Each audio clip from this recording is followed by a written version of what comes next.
अस्सलामु अलैकुम एवरीवन। आज मैंने ना एक क्वेश्चन एक लिया है जो कि इलेक्ट्रिक फील्ड कंसेप्ट पे बेस है। इसमें ना हमारे पास एक स्क्वायर है विद साइड ए, लिख लेना आप यहाँ पे with side A, this is A, this is A, this is A, this is ए। अभी क्या हो रहा है, हमने इस पे ना चार चार्जेस रखे हैं, प्लस क्यू, माइनस क्यू, लेकिन वो चार्जेस हमने ना कॉर्नर्स पे लग रखे हैं, लाइक दिस। ओके, कॉर्नर्स पे है ये चार चार्जेस। क्वेश्चन को आप ध्यान से सुनिएगा। अब आपने करना क्या है, आपने निकालना है फील्ड। ऑब्वियसली यहाँ पे एक चार्ज है, इसकी वजह से यहाँ पे तो फील्ड होगा ही। यहाँ पे दूसरा वाला चार्ज है तो यहाँ पे फील्ड होगा ही, इसकी वजह से यहाँ पे फील्ड होगा, इसकी वजह से यहाँ पे फील्ड होगा।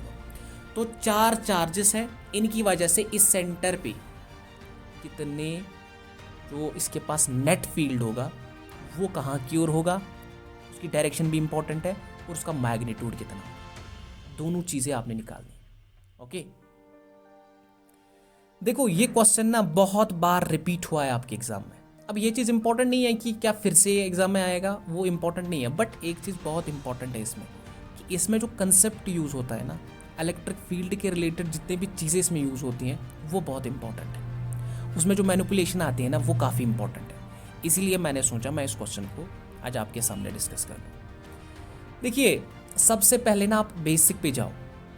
देखो नेक्स्ट पेज पे ना मैं पहले बेसिक बताता हूँ आपको। अगर आपके पास यहाँ पे एक प्लस क्यू चार्ज है, कोई आपके पास आया और बोला तो मुझे आप बताओ, अगर यहाँ से एक्स डिस्टेंस पे मैं यहाँ तक गया तो मुझे बताओ तुम यहाँ पे फील्ड जो होगा, यहाँ पे इसकी वजह से ना यहाँ पे फील्ड होगा, वो किधर की ओर होगा, राइट, लेफ्ट, अप, डाउन, किधर की ओर होगा। आप एक काम करना, ये आपने याद रखना है। मान लो ये जो कर्सर है ना आपके सामने जो उसको तुम देख पा रहे हो, मान लो ये पॉजिटिव चार्जड है, ठीक है।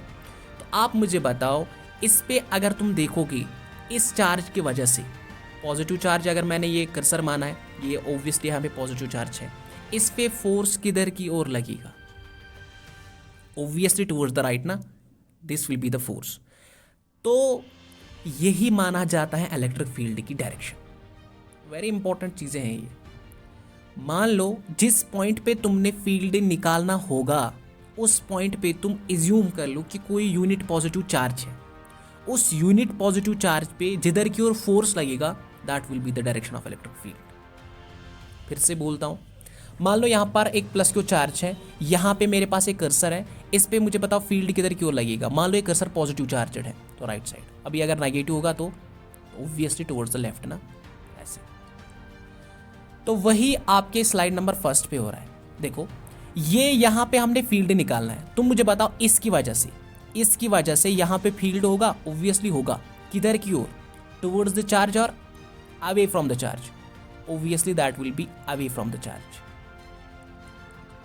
That will be like this. इसकी वजह से यहाँ पे फील्ड ऐसे होगा। तो मुझे बताओ यहाँ पे इसकी वजह से भी तो फील्ड होगा, ऑब्वियसली होगा, किधर की ओर होगा, because here is the negative charge, so this will be towards the charge. ऐसे दोनों ना सेम डायरेक्शन में है और सेम मैग्नीट्यूड भी होगी, क्योंकि यहाँ से जो डिस्टेंस है वो यहाँ से भी है, मैग्नीट्यूड वाइज तो दोनों सेम है, ओके, डायरेक्शन वाइज भी दोनों सेम आएगी, तो दोनों एड अप हो जाएगी। ओके, ठीक है, यहाँ पे ऐसे कर लेते हैं।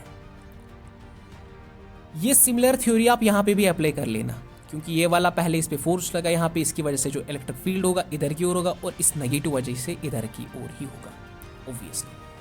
देखो अब ना आपने पढ़ा होगा अपने छोटे क्लासेस में, 9th क्लास में पढ़ा होगा आपने कि जो स्क्वायर का डायगोनल होता है ना, मान लो ये डायगोनल ही तो है जहाँ पे सेंटर बनता है, तो यहाँ पे जो एंगल बनता है ये 90 डिग्री का बनता है, ठीक है। मान लेते हैं ये इसकी वजह से फील्ड ई है, इसकी वजह से ई है, इसकी वजह से भी ई होगा और इसकी वजह से भी ई होगा, क्योंकि सब में ना डिस्टेंस सेम है, तो हमें उस चीज़ की चिंता नहीं करनी, ठीक है। तो that will be obviously okay. तो this will be the 90 degree as you no.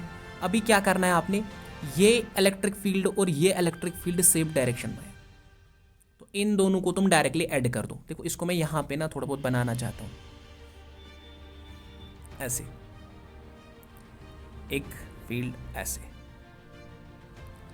ज़्यादा अच्छे से तो नहीं बना सकता, but you have to manage now. तो मान लो ये 2E है, इधर की ओर कितना है 2E है, ठीक है, बीच में एंगल 90 डिग्री है ना, 90 डिग्री।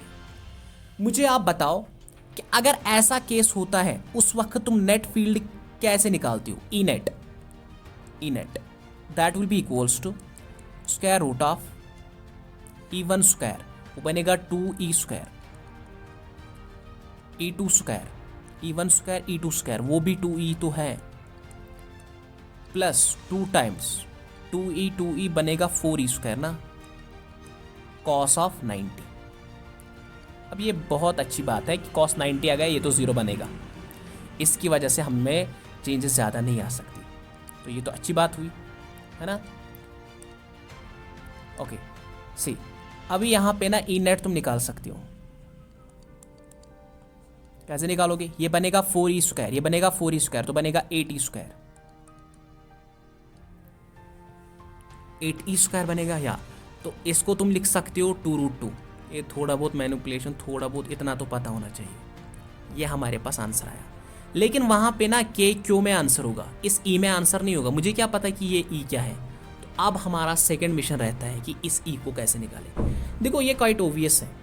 अभी ना यहाँ पे तुम देखो ई क्या होता है। ई तो सब किसी का भी तुम चार्ज ले लो, अब सबका तो नहीं निकालना, एक का निकालना है हमने। देखो अगर तुम इस डिस्टेंस को कवर करना चाहते हो, ये डिस्टेंस कितनी होगी? देखो इसके लिए आपने पता होना चाहिए। स्क्वायर के बारे में थोड़ा बहुत चीज़ें डिस्कस कर लेता हूँ मैं। अगर आपको पता है दैट्स द ग्रेट, अगर नहीं पता है तो थोड़ा बहुत यहाँ पे देख लीजिएगा आप। मान लो ये एक स्क्वायर है आपके पास, this is a square, this is square. Okay, इसमें ये वाली डिस्टेंस अगर आपके पास ए है, ये वाली ए है, तो ये मान लिया जाता है इसका डायगोनल, ठीक है। इसकी डिस्टेंस ओब्वियसली ए होती है और इसकी डिस्टेंस रूट ऑफ 2 टाइम्स ए होती है, ठीक है।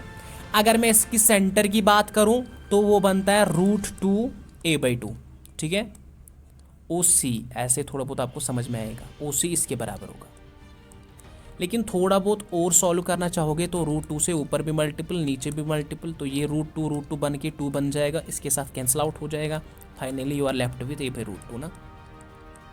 ये आपके पास ना एक अच्छा सा चीज़ आ गया। कभी इसको याद भी रखा जाता है, और मुझे भी ये चीज़ याद है, तो मैं आपको भी रिकमेंड कर रहा हूँ कि इसको थोड़ा बहुत एक दो बार जो ही तुम इसको रिपीट करोगे ना इस क्वेश्चन को, तो ये खुद ब खुद आपको याद रहेगा कि दिस इज a/√2। ओके, सो हमारे पास जो r का वैल्यू आ गया वो आया a/√2। ये बहुत इंपॉर्टेंट चीज़ है ना। ये तो हमने रफ वर्क किया था यहाँ पे, ये हमें पता होना चाहिए, है ना। अभी वापस आते हैं अपने क्वेश्चन पे। ऐसे हमने क्या निकालना था? ई निकालना था। तो ई का वैल्यू किसके बराबर होता है? हमने पढ़ा है ये चीज़। ई होता है बराबर KQ/r²।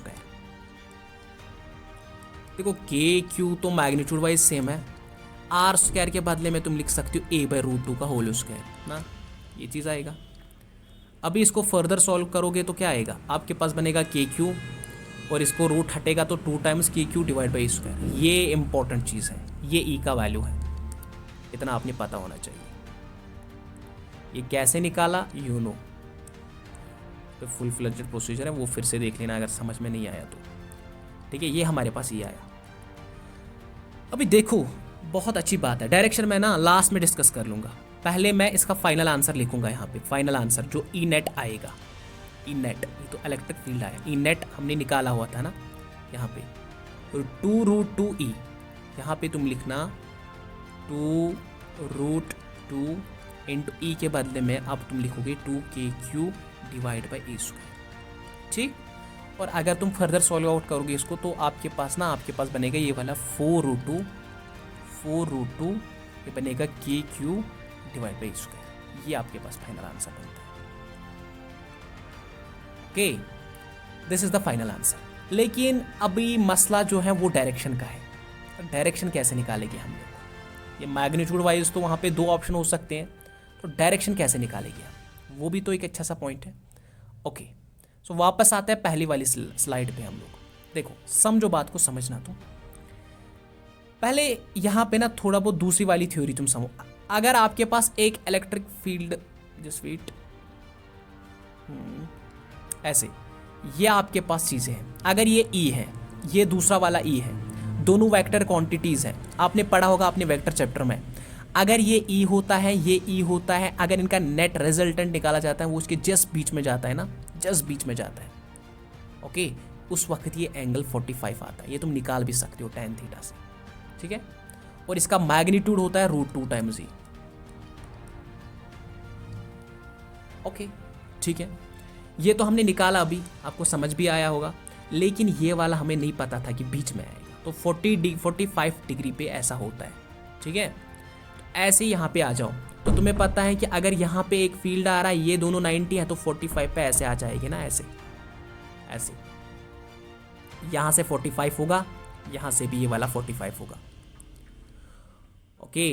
Are you getting this thing or not?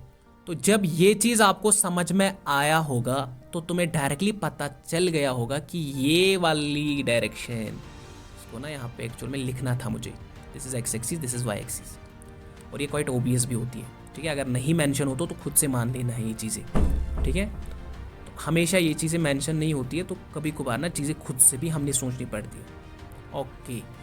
So finally आपने देखा कि इसकी जो नेट डायरेक्शन आ गई वो -j की ओर आ गई। तो you can add this thing to the final answer. यहाँ पे ना तुम इसको माइनस जोड़ देना और साथ में j क्या पुट करना, ये आपके पास फाइनल आंसर बनता है।